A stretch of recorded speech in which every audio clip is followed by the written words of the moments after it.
Before we get started, this is just a reminder that your cameras have been turned off and the session is being recorded as it will be posted on our program web pages. This is an interactive session and you will get a chance to ask any questions you have to our program coordinators. Your microphones have been turned off. However, if you'd like to ask a question, please ask them in our chat feature or raise your hand and we will unmute you. We know everyone wants to know how September will be in respect to program delivery. After carefully considering a number of options, the college has made the decision to permit certain programs limited campus access. Pat and Scott will speak to the program delivery for each of their programs later in the session. Just a reminder that our plans are flexible and can be easily scaled up or down to accommodate any changes along the way. You can be confident that our new learning styles will meet the learning outcomes for your program while ensuring the quality educational experience you expect from Mohawk. I'd encourage everyone to check updates about COVID-19 on the Mohawk College website. For anyone that's interested in applying this September to our broadcast television and communications media program and our photography still in motion program, they are still open. To be considered for either of these programs, you will need your grade 12 English and a college or university level for admission purposes. Our photography still in motion program has a portfolio component, which Scott will outline later in the session. I will now hand it over to our photography still in motion coordinator, Scott, to provide you with more information about our programs. Hello, everyone. My name is Scott Kenny. I'm the program coordinator here at Mohawk College, and thank you for joining us today. Before I go any further, I actually am going to post some information for you just in the chat feature. So if you're new to Zoom, if you select the chat feature, you'll see all different information off to the right side of your screen. I know this is probably new for many of you on the call. So I've just posted a few links. One's our program page. You're going to find the most information at our program page. Can answer a lot of questions for you without the call or even after the Zoom call. Also, our photography still in motion program video is part of that. So that gives a good in-depth of what we're all about. Also gives you an opportunity to see what our studio looks like. And I know that's what everyone's excited about. And I have lots to talk to you today about our photo studio. We also have a student-run Instagram page, which Robert Knoll, actually, who's on the call, another faculty member of our program, helps our students run that page. And it's a student run, it's all their images, and it has been very successful. As well, there's another communication arts program link. And then I have two sample sites from our alumni.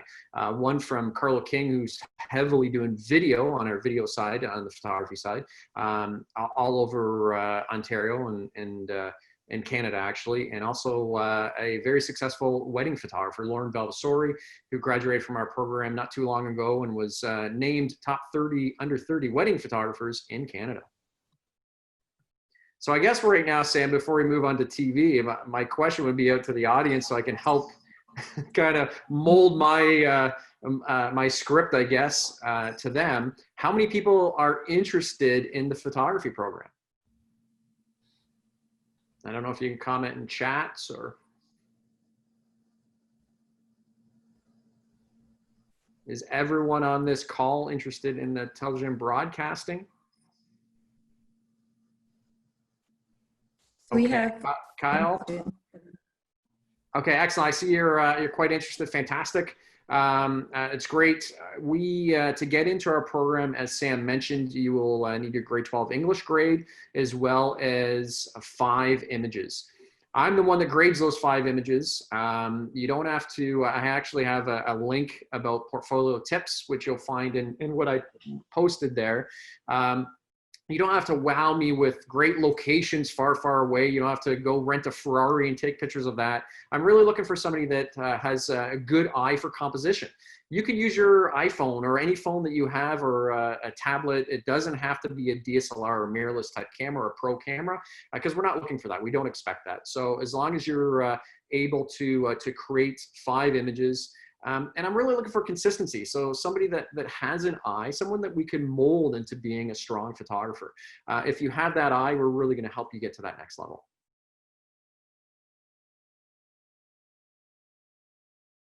Excellent, Haley. I'm great. I'm very happy to see that. Congratulations in being accepted into our program. Today is just some additional info session. I'm sure you were on our info session for all the students that have been accepted about a month ago, I think it is now. Time's flying with COVID. So excellent, great to hear. Are there any questions that I can answer before I get into more in depth on our program from anyone that's out there?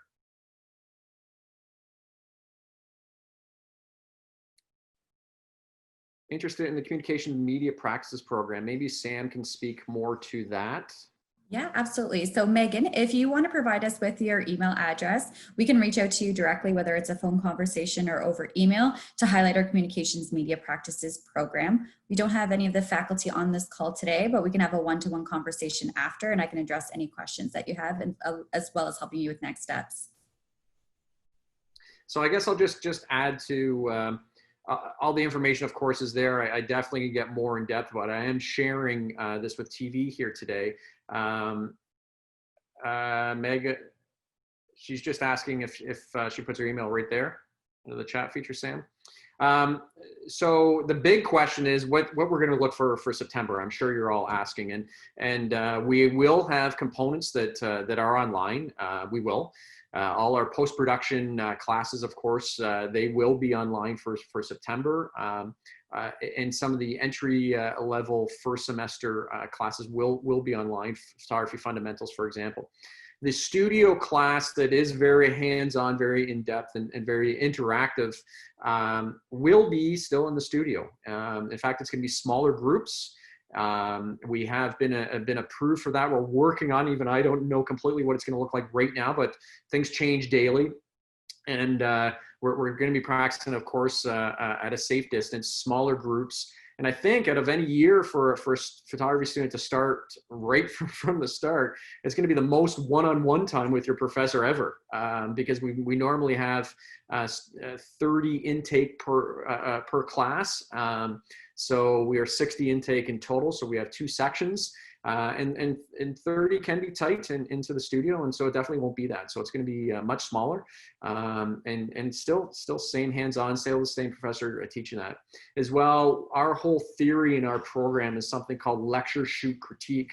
So it doesn't matter what class you're in. It could be a post-production class, could be a studio class, or everything in between, where the faculty member is going to be talking about a certain technique. Then we either shoot that in class or shoot that on location, if it's especially if it's an online course. But then you come back and critique it. And critiquing is so important for every photographer, especially newbies and someone learning photography. So we still offer that. So whether it's the still side or whether it's the video side, you will either be in class for the critiques or online, depending on the course that you're taking. Rob, did you want to add anything to any of the courses that you're teaching while we have you? I think you might be muted, Rob. Sorry. Sorry, I just muted myself and forgot I did. I don't really have much to add to that, really. I think much of what I'm doing is going to be along those lines. So yeah, we're good.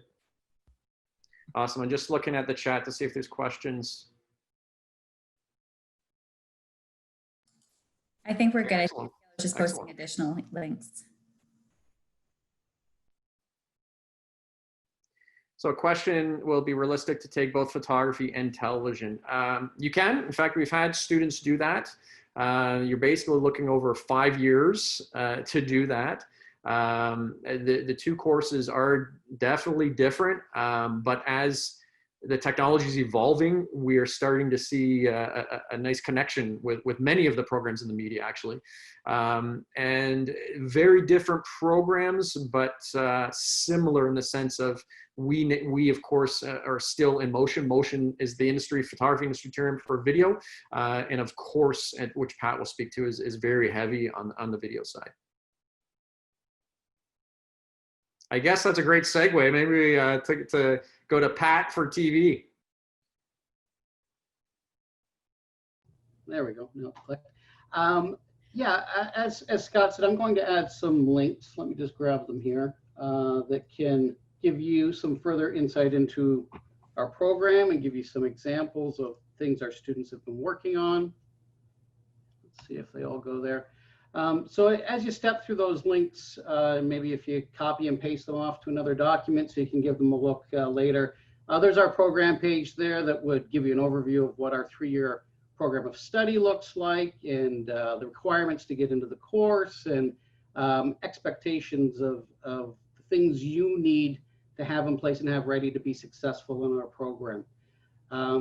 There's also links there that take a look at some student work, some things that our students have to say about our program, and some behind the scenes looks at us working and collaborating with partnerships of programs that we have inside the college, like our music program, and also partnerships that we have external to the college, like our hockey coverage of the Hamilton Bulldogs that we do in collaboration with Cable 14. So if you're interested in television, give that a look. If you're a little unsure, give it a look. Might sway you one way or the other.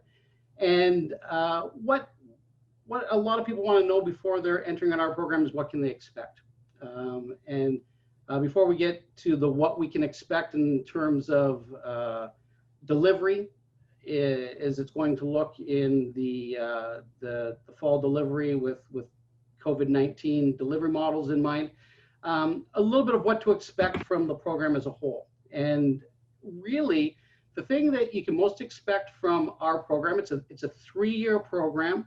That gives you 6 semesters, where our focus in our program is to build both confidence, where you feel confident and competent at the point of graduation, ready to move forward and be career focused. We are interested in making sure that our graduates feel fully capable to move into the workforce and to become a part of that media workforce. And television has become such a broad area now. Our name of broadcasting television is actually a little bit of a misnomer, because we're not a broadcast only program, where you might look at broadcast in what happens on daily television stations, CBC, CTV, Global Network. We train inside of those sorts of capacities, but we're also equally training to the social media needs and the business practices needs that every company is running for their communication and PR departments now. Sport and live entertainment, concert entertainment. There are so many things that go into the makeup of what is communications for video practices these days, that there's a piece of pie that can swing in any direction when it comes to career paths. And those are the production career paths, not to mention all of the post-production career paths that might include video editing, might include audio editing, might include graphic design for television. So there's a lot of ways to apply the skills that you're going to learn across your time. How do we get all of that done inside of 6 semesters?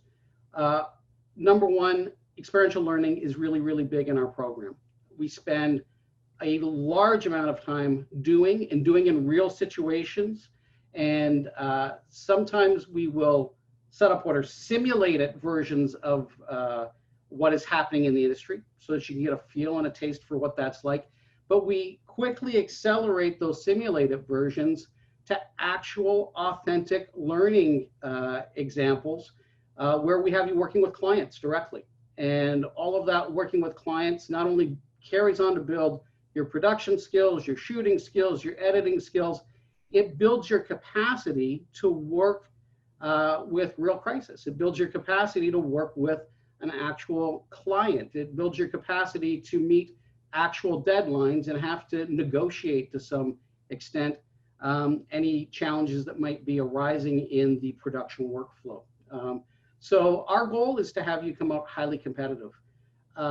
In order to be successful in our program, and that's tied to how to be successful in our industry, we're looking for people that are highly collaborative.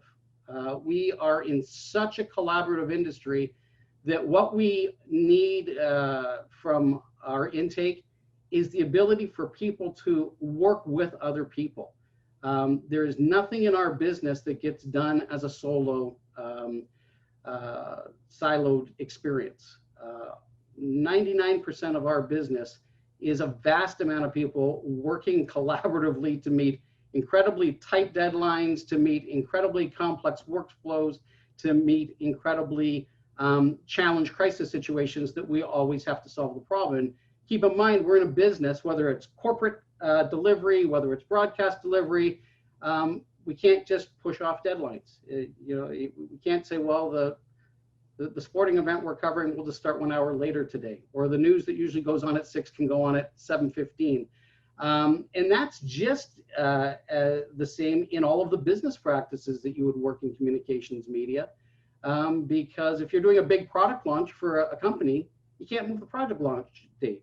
The visual media and the content you're building to support that needs to come in on time. So we really work in all 6 semesters that we are training you to build up that capacity so that you're comfortable with your skills and you're confident in your skills to be able to take those into the job market. And when you're in those early stages of looking for your first job, you're not wondering what to say or trying to fill in a tough question in a job interview. You've got answers because you've authentically already worked in the media business through our program.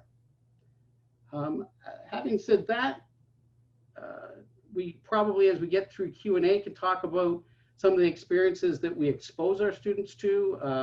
We do a lot of live sport production. We do a weekly newscast. We work with nonprofits to have authentic learning experiences of how to build and work in corporate media. We have a capstone 3rd semester where we look at longer length drama or longer length documentary content. And all of that is foundationally taught through working with you collaboratively. We've got a full-time staff or faculty of 5 professors. All of us come from various parts of the business, so it gives us a great amount of diversity. And much like Scott mentioned for the photography program, we drive our learning through feedback. So not to say, oh, we give you a project and then later in the year we'll give you a grade because it comes down. We're working regularly and collaboratively as partners in your learning so that you get feedback along the way, so that you're consulting with us along the way. So we prefer that you don't think of us as professors and teachers as much as you think of us as partners and consultants, and we are consultants inside of the work that you are doing and creating. On top of that, we are a creative / technical business, so there's room for both, and you need to build a little bit of both of those inside of your capacity. But we have some students that upon completion and the places that they're going to go on to find employment at, that will be a little bit more on the technical side. We have some people that will be a little bit more on the creative side, and that's perfectly good in our business and perfectly good in our program, because to get the things that need to be done in our piece of media, we need to be rooted in both of those capacities.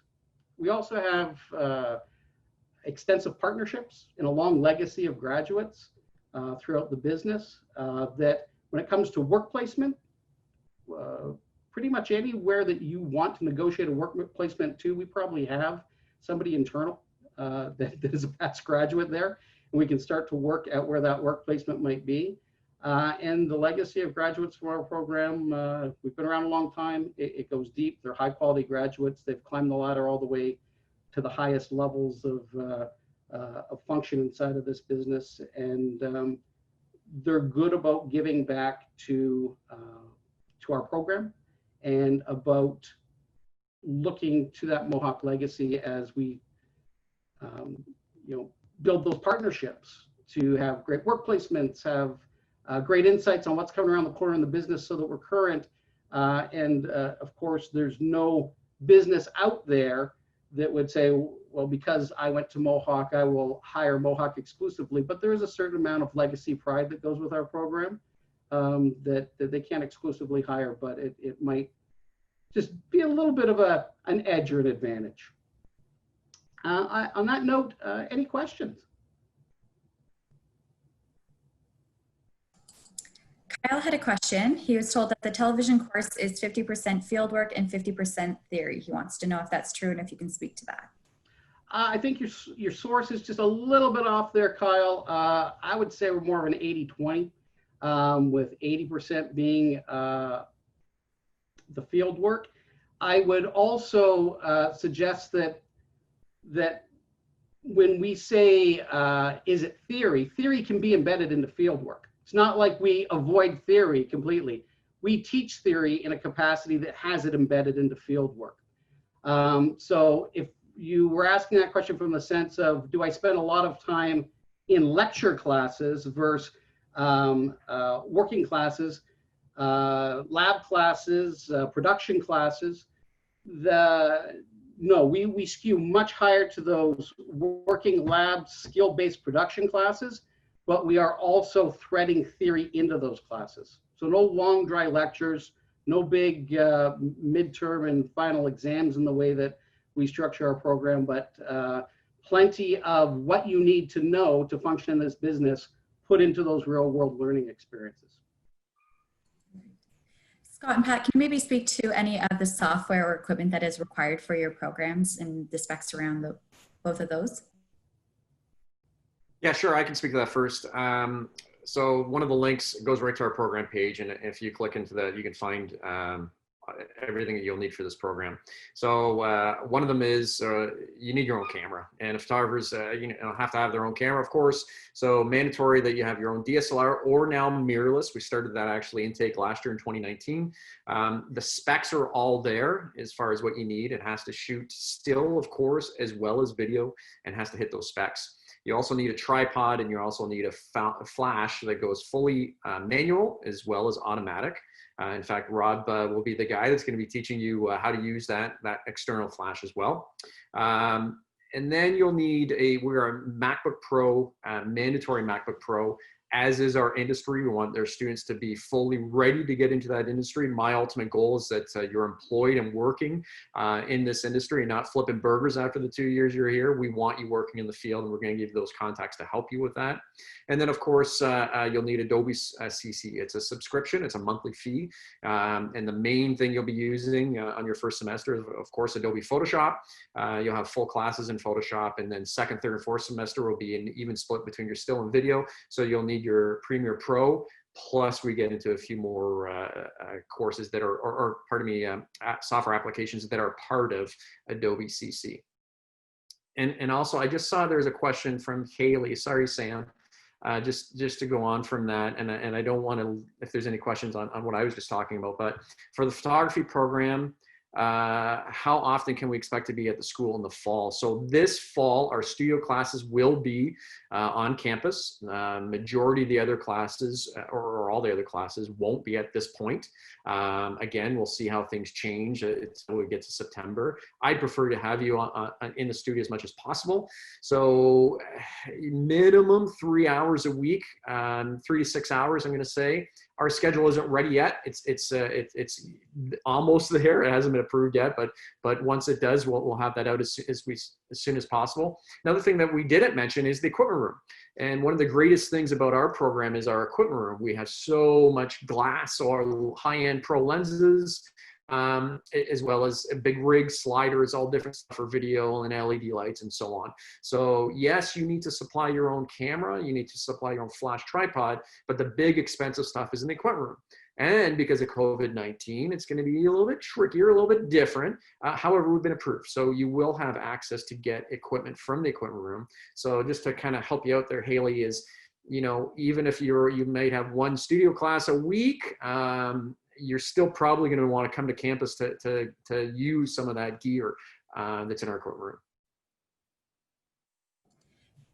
Megan had a question for Pat. Are the technology requirements different for the broadcast television program as they are for photography? As far as is the gear required, you don't require a camera to be in our program. All of that is provided through that equipment room loan that Scott was just discussing. Our facilities are extensive. We have 2 studio spaces, a broadcast control room, a broadcast remote truck for sport and live event coverage, some air packs, which are a version of that truck that comes without a truck and just ships in cases. So lots of gear, as Scott was saying, for our students to access and build their skills on. So really, the only requirement when it comes to technology for the television program is a laptop that meets specs to run the software that is required for our program. And the software packages that we're running are the Adobe Creative Suite, full Creative Suite, and Avid Media Composer. So the computer you need, and if you go to that program page and do a little exploring on the program page, it also speaks to our laptop requirements.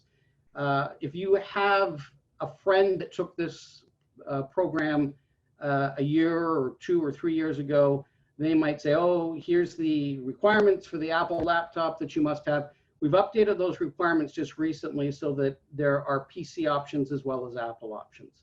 On the PC options, you have to make sure that you're buying a robust enough machine that meets the specs. And really the specs that you need to meet as you look at that descriptor of what you can purchase or should purchase really ties to meeting the specs of Avid Media Composer. If the machine will run Avid Media Composer and meets those specs, it will run Creative Suite, Adobe Creative Suite fully, and any other program we're going to throw at it. So if you have some uncertainty around that, it's a big purchase to make. It's not your standard $500 on sale laptop. In order to be robust enough to do that, feel free to reach out directly, and we can help to navigate that purchase with you.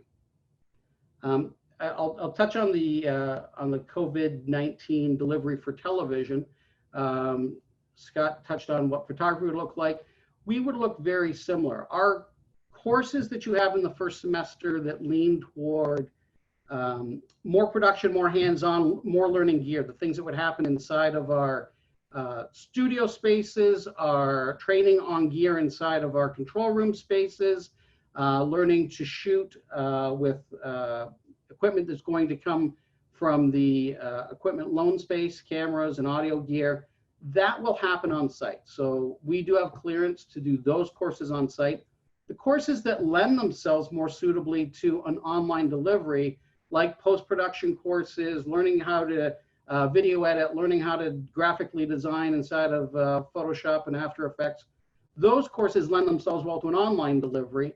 And when we say online, it's not there's the material. You'll still have a professor that will work with you weekly to build those skills, but they won't be on site at the campus. They will be done at distance using things like Zoom and our MyCanvas learning management tool that will give you the resources you need, the guidance you need, and support mechanisms, both faculty and peer groups that will facilitate those courses fully in a strong way. Now, can you speak to the field placement and internship opportunities students would get within both of your programs, and even maybe touch on some of the global experiences some of our students have participated in the past? Sure, I guess I'll start. So we have a little bit different than TV. We have a field placement option. So it's only 42 hours. And we allow students to do that within the 2 years that you're there for 4 semesters. So some students do multiple different studios or locations or different companies. Some just pick the one, and you have many options, of course, on the video production side, or as well as the still side, or companies that do both, which is great. And the goal with that is that you start making contacts that you can get employed after your 2 years that you're in the program. You can be the best photographer in the world, but what do you do after the 2 years? And so that's why we're trying to really make or allow you to have connections as much as possible. Not only industry connections, which we really start off with, even in our very first week, in orientation week, so that you start meeting some of the reps, but as well as the industry. And so that's our field placements, 42 hours. Now, there's no question that will look different right now and starting in September. Technically, that course is actually semester 4. We allow you, if you have the of getting into working with other companies before that, of course, if you can handle that. But it's really doesn't need to be done until your final, your 4th semester. So this term is going to be different for sure. And a couple of my students actually have been hired to work out of home for different studios. And so we're adjusting that right now. And that's my second year students right now. But moving forward, hopefully, fingers crossed, that by the winter semester, even for you starting in September, that you'll be back being able to work into studios and making those connections. So again, 42-hour field placement, much different than on the television side. Yeah, so on the television side, we're at 245 hour. Typically, if you broke that down to full-time work weeks, that's about 7 weeks embedded into a place. We have flexibility inside of that 245 hours, so it doesn't need to be 7 weeks in a row. We have some students that have work placements that are a couple of days a week that they stretch across a year. There's all different ways we can look at to get to that 245 hours, but the requirement that has to be met is 245 hours. Much like what Scott just described, the whole purpose of that is to take what skills you've built to that point and really start to build connections with people outside of your peer group, your internal college group, and to take those steps beyond the campus itself. And that's where we really feel that that's important to your growth as a whole, and building that confidence that you have to take next steps as a whole. So where do you do your work placement? Not only physically, where are the places you might do it, but I guess the win inside of the program. And the win for us is any point after semester 4. So that might be a summer placement that you choose to elect after semester 4. It might be that you are working throughout semester 5 and 6 in a couple of days a week. It might be that in semester 6, you take a 7-week intensive at a place and are away from the campus for 7 whole weeks. And we have a structure that allows for that 7-week departure, and you work full-time in your work placement. So with those work placements often are not paid by the way they're set up. They're not co-ops. But we have an extensive network of where do we have students from the past that have done work placements, that when a student comes in and says, oh, I'd really love to do my work placement at this place or that place, we are in connections with a lot of people that are already in those places, or we had a really successful work placement student there last year or the year before that helps to get that going. So we work with you to make those placements happen. We also encourage you to do the legwork of figuring out where you want your placement to be. And by that time, if we're looking at past semester 4, you already have some indicators of what you think your pathway in your career might be. So we start to channel through career courses of what is it that you want for your career goals, and where are the places you can go on your work placement to get a firm grasp of, is this really what I want? Maybe in going for that 7 weeks or 245 hours, you realize it's not quite what I thought it was, and you can make a course correct. So in that 7 weeks, it's a great chance to test drive what work life in that sort of environment would be, and to start to cement whether those would be your long-term career goals or not. And where we've placed students in the past, we've had students that work for all of the main broadcasters, companies, like Home Depots and Stelco that are running communication teams. We've put students into those sorts of corporate environments. We've had students that work on film or documentary crews. That happens that when they're going to do their work placement, that a production company is in their production cycle to do that. And that the 7 weeks largely is spent in pre-production and production of a finished piece of work, in working with professionals on a show that is going to be sold off to a major broadcaster, so a production company. We also have students that will work on the pre-production side of content development and content management, or the post-production side of editing content for finished delivery. So if it's a place that we haven't had a student before, then we will help to knock on those doors and negotiate that you'll be our first student in that place. Perfect. We had someone ask in the chat whether or not mature students can apply to either of the programs. And the answer is yes. If you're over 19 and did not finish high school, you can apply as a mature applicant. As a mature applicant, you need to meet the admission requirements for your chosen program. However, you have options available to you. So if you are a mature applicant and unsure what steps come next, you can connect with us at discover@mohawkcollege.ca, and we'll connect you to an advisor that can work with you to assist you with all next steps in preparing you to apply. We also had another question, how long is the photography program? And that is 2 years in length. Haley had a question, are the course loads going to be different this year due to COVID, or will be mostly the same? They will be the same. So you're going to be taught the same, and you'll be doing the same. Although some of them will be at home locations, of course, but the course loads will be the same. And like I said at the start, especially the ones that the classes that are in studio, it's definitely going to be more one-on-one than ever has before. So a great opportunity. And I just want to add to Neil's question about the mature students, and I know Rob will mirror this, is that some of our most successful students in the industry were mature students, and they start off mature students, or maybe, second career.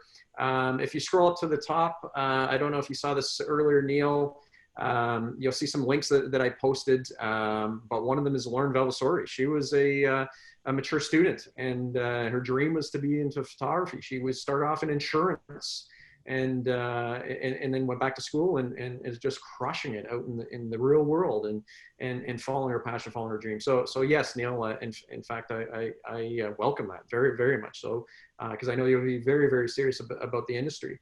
And one thing I did get a chance to add to, Sam, I'm sorry, but the global experiences you asked me about. So if you scroll up to the top again, I have a program video a link where I speak to it a little bit. And global experiences are something relatively new. So far, there's been 3 locations. There's been two trips to Jamaica, a trip to Greece, and a trip to India. And these are big trips, and different departments are going on these trips with students for multiple different reasons, and they always want to document it. So 2 to 3 photography students have to apply. And you have to show your portfolio while you're in school. You have to show your grades, of course, and go through an interview process. But what an amazing, amazing experience to not only build your portfolio, but personally to grow on these global experiences. I don't know where the locations will be for next year. And of course, with COVID-19, maybe not in the fall, but hopefully, fingers crossed, for in the spring. And just to add on the question about course loads for TV. Course loads for TV will remain the same as well. Outcomes remain the same. Really, there'll be some change delivery for the online courses, but because we offer a winter intake, you won't be our first go around for what is the online courses. We're doing that currently right now, and have plans in place. And are executing those plans, that the courses that are deemed good fits to be online, in our experience, have not had challenges on how are we going to get that done, how are we going to get this done. Because they're good fits for online, we've actually found that there's not only ways to meet the outcomes of every single course, but sometimes advantages in how we get that done. As Scott was saying, that we might be working in different capacities, different numbers, different methods of delivery. And because we're so highly collaborative, that still means you'll be working with your peers, project-driven things with your peers that are through that consultancy with your faculty. So we've, in looking at what our change practice is, come across software and other things that allow this collaborative experience that we used to do face-to-face to actually be far more timely and far more impactful than what used to be, well, we'll wait till next week for the class to happen at 2 o'clock. Now it can be very much a real world workflow because the software has us dropping things back and forth all the time. And it's been highly effective. We received a question from one of the participants that are interested in getting into the photography and broadcasting industry, and they're wondering how difficult it is to get a job and how competitive the market is and what that looks like. Well, it's incredibly competitive, but not only photography and broadcast. I think everything today is, and we're going to give you the tools to succeed in that industry. And a lot of it comes down to you, the student, and you have to have drive. You do.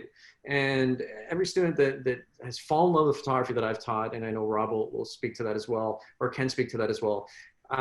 It's something you love to do. So you want more and more and make as many connections and possible. You need the drive. It is highly competitive. We're going to give you the tools so you understand that what photography is all about, both on the still side and the video side, as well as build that portfolio. And being that I have Rob on the call, I really, if it's okay, I wouldn't mind. There's one particular course where he really stands out. And sorry to put you on the spot, Rob, is the business course. And it's so incredibly important to understand the business side specifically for photography. And then I know Pat wants to speak to it as well on the TV side, but if we can just have a second for Rob to speak on that business side. Sure. I mean, you can be the best photographer in the world, but if you don't know how to market yourself, if you can't run an effective business that's well organized, you're on budget, you're on time, you're a good communicator, you know how to articulate your thoughts with clients, you can listen well when art directors are directing you. These are all things that are the business side of what we do. I mean, certainly at college you want to come and learn the skills of how to get the great photos, how to build a great portfolio, but that's not really going to get you very far unless you know how to market yourself as well. So the business course and the portfolio and self-promotion course in our particular program, photography, is very specific to addressing those kinds of concerns. One of the things that Scott says from time to time is how our faculty at Mohawk is very well connected in the photography industry, which is very true.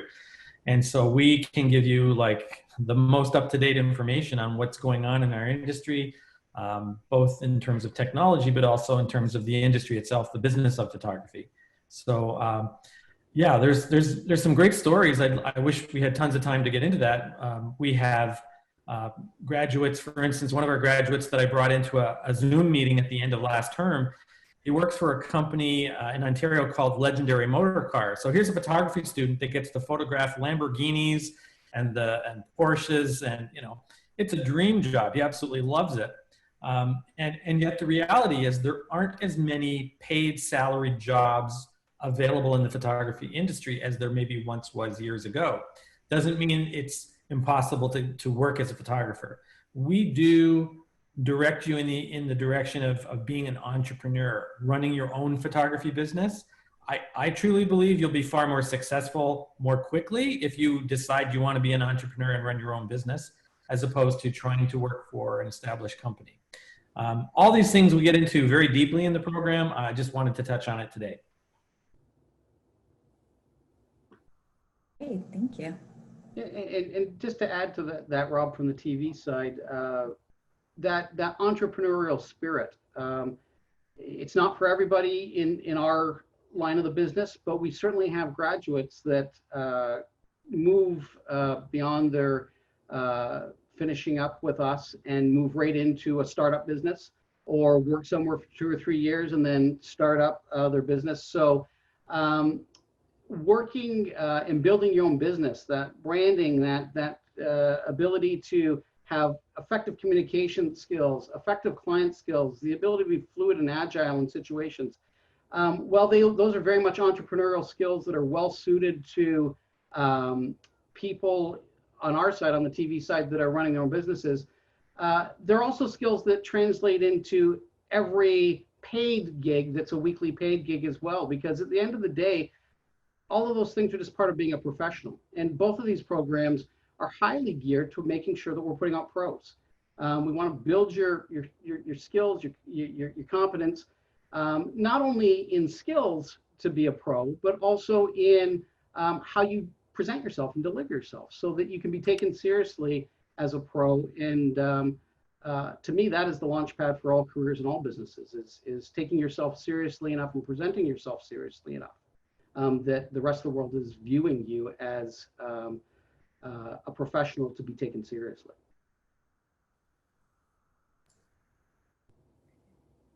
Scott, can you maybe touch on the gallery show that your students do as a final capstone project at the end?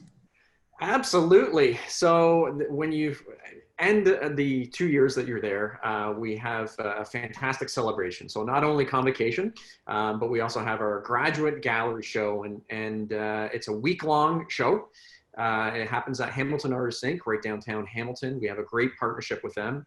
Part of that show actually is that you'll learn how to do an installation. So there'll be a workshop on how to install a photography show, and very highly interactive. You'll have a chance to pick your own images to go up on the walls, and print your own images and frame them to your liking. It's a fantastic, fantastic gala.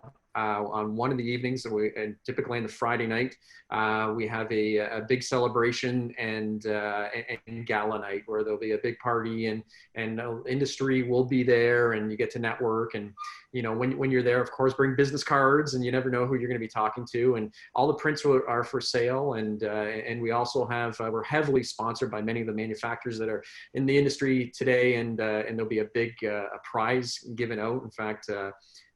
We just had Sony donated a camera, a mirrorless camera and lens kit to one of the students that just luckily was awarded that. So it's a great celebration. I think Rob will agree with me. It's probably the best night of the year, right? I think even more than convocation, because we get to sit back and look at all this amazing work that the students created. And we showcase not only your still, but we also showcase video as well. So there's a demo reels in loop, and it's just a fantastic night. I think that's a good segue for Kyle's comment. He was wondering if these courses will translate into a career as a cinematographer. Yes, I guess I'll say it like that. There's a lot more to it. There's no question. And in fact, one of our faculty that you'll be having in your second year and for semester 3 and semester 4 is a cinematographer. In fact, a director as well, and pretty well-known director in Canada who you'll meet. It's a longer road than just coming out of our program to become a cinematographer, I feel. However, you know, on one of the links that I put there, Carla King's you know, constantly shooting and creating all this commercial video work. So the possibilities are endless, I suppose. And on TV side of that question, I think I'm right where Scott is. Some of this question is, when you start saying, you know, I want to be a DOP, a director of photography, that's scalable. You know, what are we talking on? So we are gateways to what are your career paths. Will you walk right into being a DOP on the biggest production that's happening this year? No, that's not realistic, but we might gateway you onto that set that will have you meet people and build skills and get into another department. So somewhere down the road, you're a cinematographer or a DOP. And then the other way you can look at it is, will you have the skills, if that's the thing you want to chase, to start doing your own indie work? Yes, you can be a DOP and get together with a collective of 7 other people to make your first indie feature. And then you are building that credibility. Will it be the biggest thing? Maybe it's just festival work off the top. Maybe it's just getting your name out there, but that's building your career path towards being a DOP. So some of it will be working as high end as you can to be with industry professionals and learn what you can with those people that have been in this game for a long time. And the other part might be to work to the other end where you're working on low budget things that can take more risk, and you're going to build those skills at both ends, the high end and the low end, to eventually get yourself to where you are the person that's functioning inside of that high end. So I would agree with that cautious yes from Scott. I wouldn't want to think that in any capacity of what we're training that you are going to leave college and be the #1 person doing this on the #1 gig. College is your start to that journey.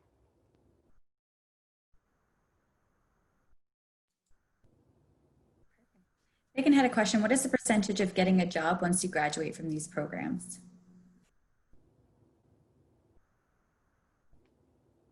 Want me to take that one, Scott, or do you want to? Go ahead, Pat. So here's the thing. In an actual percentage number, I don't have the percentage number on this year, and it's been a very strange year, obviously, because so many places in the last 3 months of shutting down, not only were they maybe not in their regular fluency of what they would typically do for production or post-production, but even if they did want to hire you, in many cases in those earlier months, they couldn't even, functionally run their HR department because they're still going through a process of how are we going to do that at a distance. And everyone's at this, what are we doing at a distance thing? Having said that, the production side of television, the post-production side of television, that was kind of on a little bit of a hiatus, the protocols are just coming through now to open that all back up again. So that trajectory is strong.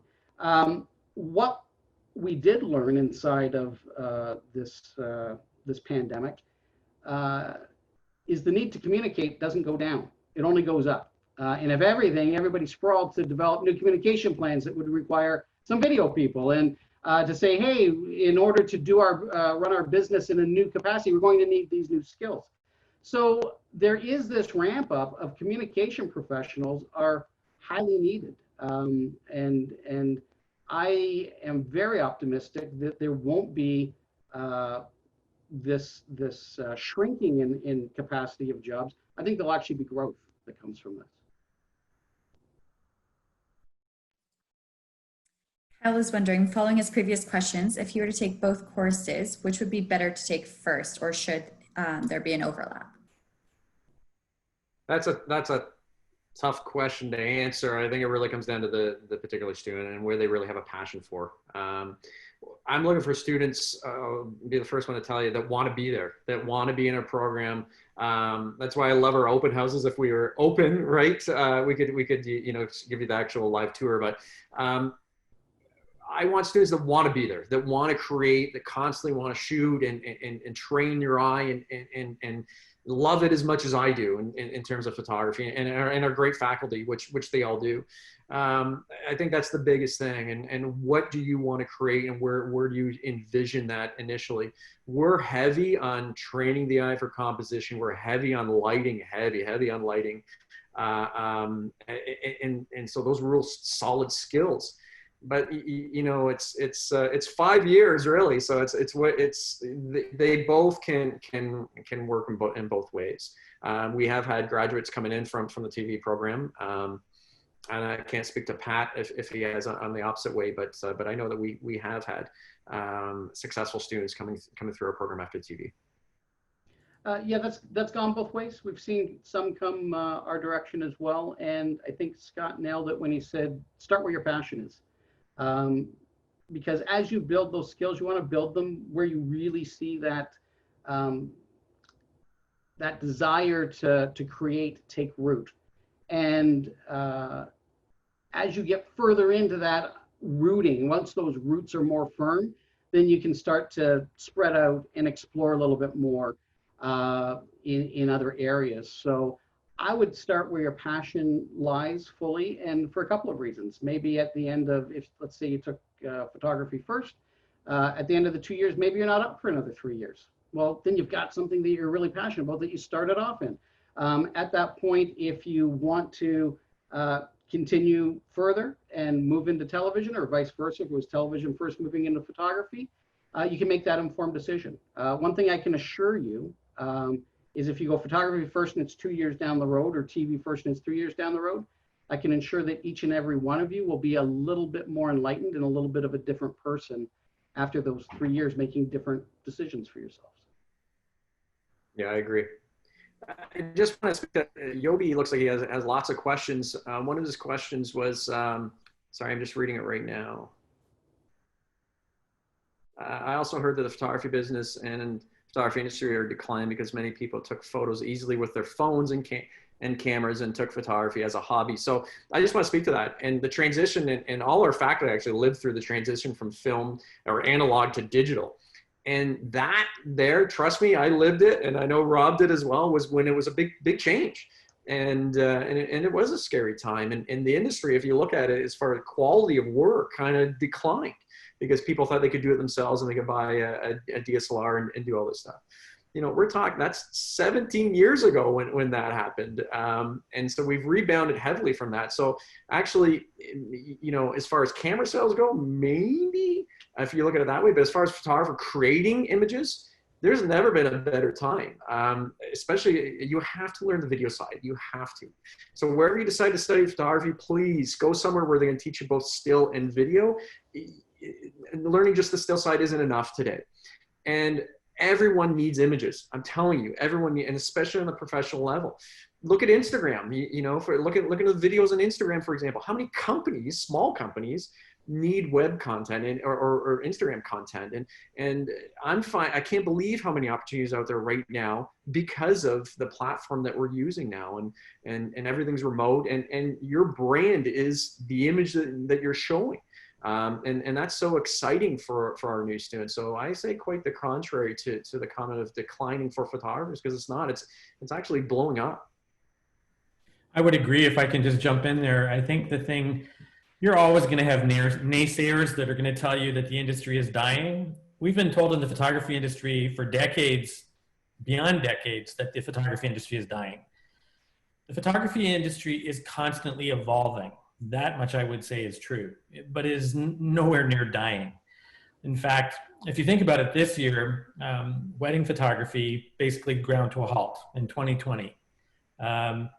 Nobody, you know, the photographers that had weddings on the books, they were getting canceled. So for many photography people, businesses, this is going to be known as a bad year for weddings.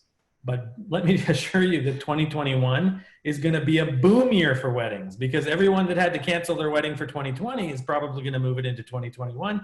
There may not be enough photographers to handle all the wedding work that's going to be available for that year. Now, the photographers that were working as product photographers, a lot of them didn't see any difference in their business as a result of COVID. I have a personal friend, she has a lot of contracts, and basically she would drive up at a company, they would load her trunk with product, she wouldn't see them or touch them, she'd drive it back to her place, photograph everything, return it later, get paid. She saw no difference to her business at all during COVID-19, as many photographers that do more commercial and that style of work would say. So, I mean, our industry is constantly changing and evolving. Technology-wise, it's constantly moving. So, but the ones that are gonna be naysayers are the ones that refuse to change with the times and adapt and evolve as the industry evolves. Totally agree with you, Rob. Well said. And that is no different in our industry as well. Technology will always drive a certain capacity of where things are going next, but it's really the ability of you, whatever your medium is, to connect with an audience, to connect with the person or group of people that are consuming. So storytelling, whether that's through still photography, inside of magazine work, video work, video meant for entertainment versus video meant for sports and ed. We're all in that game of how do we connect to audience. And just because someone buys that next great thing doesn't mean they have the capacity to be great. Anybody, you know, I take the analogy, if you took a great guitarist like Eric Clapton, he's not great because of the guitar that is in his hand. He's great because he's great.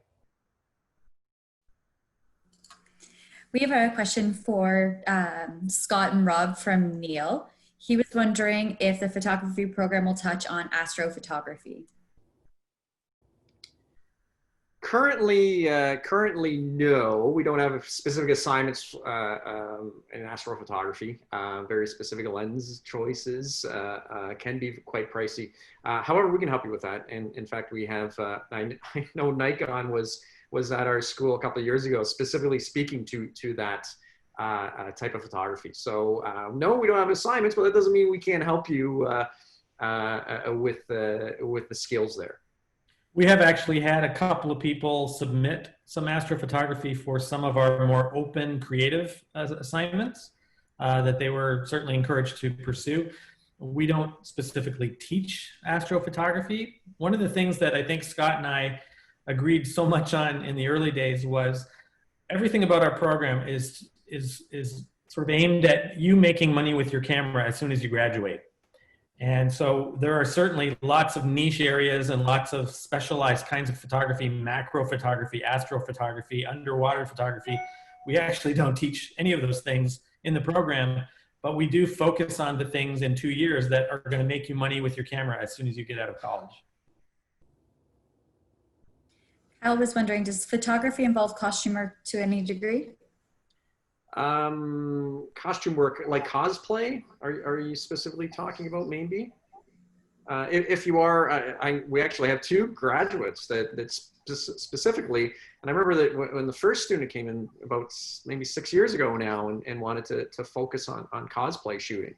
And now specifically that's where she's built her portfolio and is achieving a great amount of success on very specific types of photography. We're going to train you in multiple different areas, but it's really up to you where you want to focus, especially in that last semester as you're really starting to build that portfolio. We don't supply costumes. Well, as I say that, I'm going to bite my tongue because I know that Rob has some wedding dresses for his for one of the assignments that you're allowed to borrow. But we really don't supply costumes overall. But we have so many different opportunities in the studio where students bring in their own models, bring in their own props and so on. And I applaud that. I think it just makes the photography that much better. So I think we're going to run out of time, but I want to thank everyone who joined us for today. There's been a lot of great questions that you've asked. In case your questions weren't answered, we do remind you that you can connect with us directly at discover@mohawkcollege.ca. We can filter your questions out to the faculty and assist you with all next steps. I want to thank our wonderful faculty, Pat, Scott, and Rob, for all the great information they have shared with us today. We hope this leaves all of our participants feeling confident to join us in September. And just a reminder that discover@mohawkcollege.ca is the email that you can use to connect with advisors, and we can help you with all next steps. In closing, is there anything that Scott, Rob, or Pat that you'd like to say? I'm looking forward to grading your portfolios. Yes, I'm looking forward to critique class, where we get to look at your work and see how good and how we improve. Yeah. And you know, today it's been a compact hour, and probably there's some questions that might still be percolating. If on the TV side you're not totally sure, you want to get some more insights, please feel free to connect with me directly. Patrick.Hansen@mohawkcollege.ca. You'll also find that on the program page that I linked earlier, and would be more than happy to set up a one-on-one conversation where we can make sure that if you're considering us, that it's a right fit for you, and that we can help to get you on the pathway to success that you're looking for.